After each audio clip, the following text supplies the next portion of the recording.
So students, today we will start the chapter 13 statics. Clear? Statics में हम लोग जो तीन फॉर्मूला देख चुके हैं जो मीन निकालने का, है ना?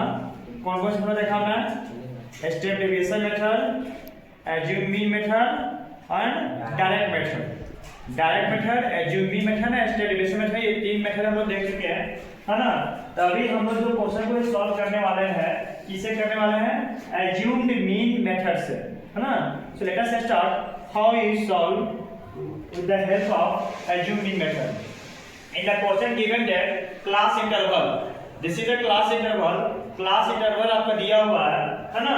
और frequency आपको दिया हुआ है and nothing is given, only class interval and number of student, यानी frequency दिया हुआ है ना? और आपको assumed mean method से निकालने का फॉर्मूला बताया था a plus sigma fi di by sigma fi होता है ना?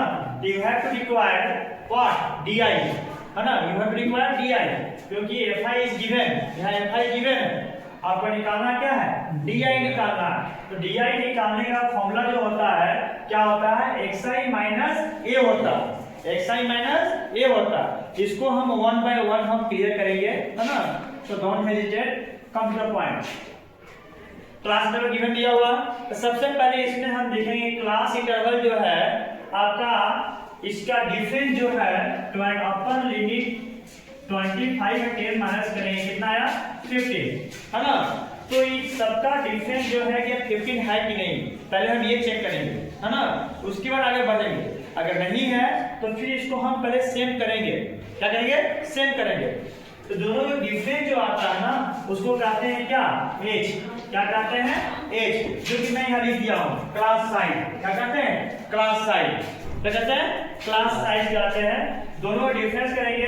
अगर दो सबका डिफरेंस जैसे इसका डिफरेंस 15 है, माइनस किए 15, माइनस किए 15, माइनस किए 15, माइनस किए 15, माइनस किए 15, माइनस किए 15. क्लियर? तो सबका डिफरेंस क्या है? सेम है. इसको कहते हैं क्या? एज. क्या कहते हैं? एज. क्लियर?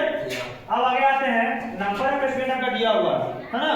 तो अब सबको ऐड करेंगे, कितना आएगा? सिग्मा fi, है ना? सिग्मा fi का मान चल गया. अब क्या निकालना है हमको? di निकालना है. तो di निकालने के लिए पहले क्या करना है हमको? xi निकालना होगा. क्या करना होगा? xi. क्यों? क्योंकि di का फॉर्मूला होता है xi minus a. a is equal to assumed mean. क्या होता है? assumed mean होता है. तो सबसे पहले हम di निकालेंगे, xi माइनस करेंगे. अब देखिए xi निकालते हैं. xi क्या करेंगे? यहां देखिए लिखा हूं मैं, class mark. Class mark is equal to xi. क्या होता है? Class mark is equal to xi, है ना? यहां मैं लिखा हूं क्लास मार्क इज xi. तो क्लास मार्क का फॉर्मूला होता है क्या? Upper value plus lower value divided by 2. देखिए यहां पे मैं कर दिया हूं 10 और 25 ऐड किया हूं. ऐड किया ना? ऐड करके उस डिवाइड किया, डिवाइड बाय 2 कितना आ गया? 17.5 आ गया, है ना? कितना आ गया? 17.5, है ना? अब देन आफ्टर फिर इसको ऐड करेंगे, फिर 2 डिवाइड करेंगे, है ना? तो आपको ये प्रोसेस बार बार नहीं करना है ना? जितना आपको डिफरेंस दिया हुआ है, डिफरेंस एज कितना आ रहा है? 15 आ रहा है ना? एक बार जो मैं निकाल दिया, उसमें सब में क्या करूंगा? 50 सब में ऐड करके चल जाऊंगा. क्लियर? ऐड किया 17.5 में 15, 32.5 और 7.5 सब में ऐड करके कितना लास्ट में कितना? 92.5 आ गया, है ना? अब अगला प्रोसेस क्या है? आपको di चाहिए. क्यों? क्योंकि यहाँ पे पूछ रहा है क्या? fi di पूछ रहा है. क्या पूछ रहा है? fi di पूछ रहा है. आपको चाहिए क्या? di. तो di ये क्या होता है? xi minus a. अब देखिए, अब a कैसे लेते हैं? a कहां से आएगा, है ना?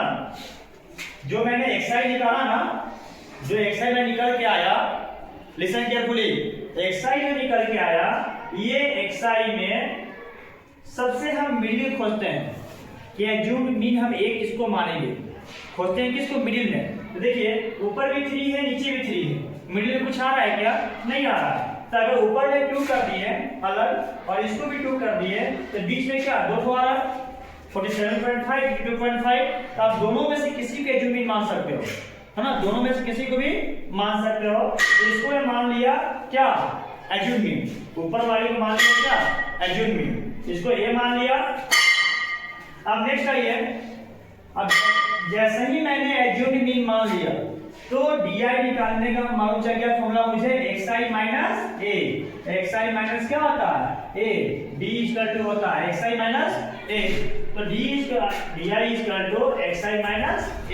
47.5 माइनस कर दिए, 47.5 में से गया 17.5 कितना आ गया -30, क्यों इसका साइन, इसका 47.5 का साइन क्या है माइनस, तो माइनस, क्लियर।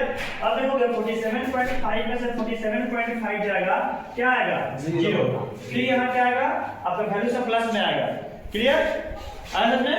अब आगे आते हैं fi di, देखिए मुझे तो fi पता है, di नाम चल गया, fi di क्या करेंगे मल्टीप्लाई कर देंगे, 2 into -30 60, 3 into -15 -45, 7 into 0 0, 6 into 15 90,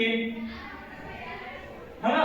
तो ऊपर नीचे हो गया है, आप लोग इसको थोड़ा एडजस्ट करोगे, 7 6 है ना, 6 into 15 90, फिर यहाँ भी 6 into 30 180, 6 into 45 270, क्लियर, कितना है 270। अब फिर इसको ऐड कर देंगे, ऐड कैसे करें देखिए, 60 और 45 ऐड करोगे कितना आएगा -105 आएगा, कितना आएगा -105 आएगा। अब इसको ऐड करोगे कितना आएगा, है ना। अब सब्ट्रैक्ट करेंगे, 540 में से 105 जाएगा, कितना आएगा आपका 435, यानी सिग्मा fi di कितना आ गया 435, यानी जाओ। अब नेक्स्ट प्रोसेस पे आते हैं, मेन जो है इंटरप्रेशन यहीं पे है, जो बच्चे अच्छे से टेबल अरेंजमेंट कर लिया है ना, बस यहाँ पे कुछ नहीं, यहाँ तो बस छुट्टी के खेल है, क्लियर। अब यहाँ आएंगे a प्लस जानते हैं, as you know that the formula of step deviation method to find the mean is equal to a plus sigma fi di by sigma fi, put कीजिए, सिग्मा fi di इक्वल कितना आ गया 435, sigma fi कितना है 30, और एक value मैंने क्या एज्यूम किया था, एज्यूम क्या किया था 47.5, पुट कर दिया। अब देखिए ऑलरेडी पॉइंट में है ना, इसको भी क्या कीजिए डिवाइड कर दीजिए, इसको भी पॉइंट ला दीजिए, ला दिया, ऐड करके कितना आ गया 62 आंसर, है ना। Is it clear? Yes. Any doubt? No, sir. Clear.